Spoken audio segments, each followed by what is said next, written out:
Now, unemployment is falling and employment is at an all-time high. New figures show that the British labour market is strengthening rapidly, but that doesn't mean we're all in clover.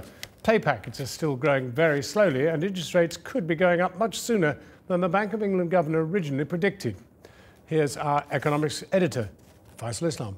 John, yes, good news. Britain's jobs market has turned for the better definitively in terms of those in work, if not yet in terms of wages. There were just over 30 million people in employment in the 3 months to October, up a staggering 485,000 on a year ago. That's an all-time high, the first time ever the number employed has gone above 30 million. Vacancies too have reached their highest levels since the crisis. In terms of joblessness, there were just under 2.4 million people unemployed at the same time, but that's down by 121,000 over the same period. This means the unemployment rate is 7.4% over the last quarter, a surprisingly sharp drop. Now, this could prove a very significant number for anyone with a mortgage, and here's the reason why. When Mark Carney became Bank of England governor, he introduced a policy called forward guidance, explicitly linking interest rate decisions to the unemployment rate.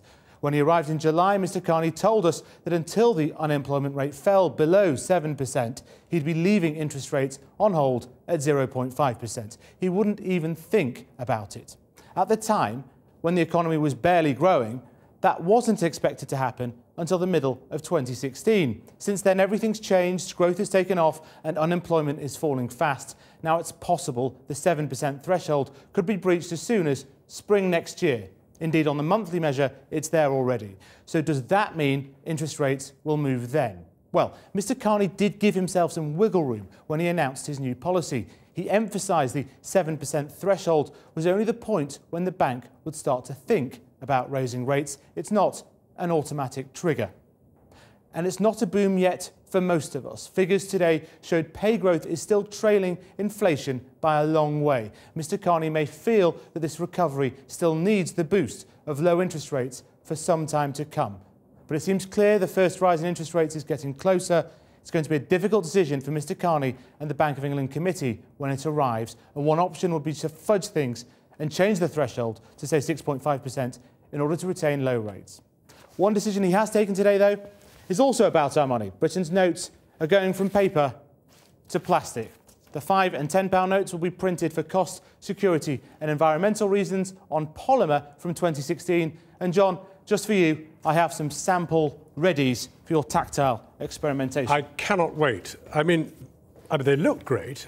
They look terrific, but they are plastic. Yep. No mistaking. Window is the key thing. Indeed, I Be can. Careful, I will need those back. Well, let me see if I can tear it. I'm not trying very hard but I don't think I could, actually, in all conscience. Let's try the old Cruncho test.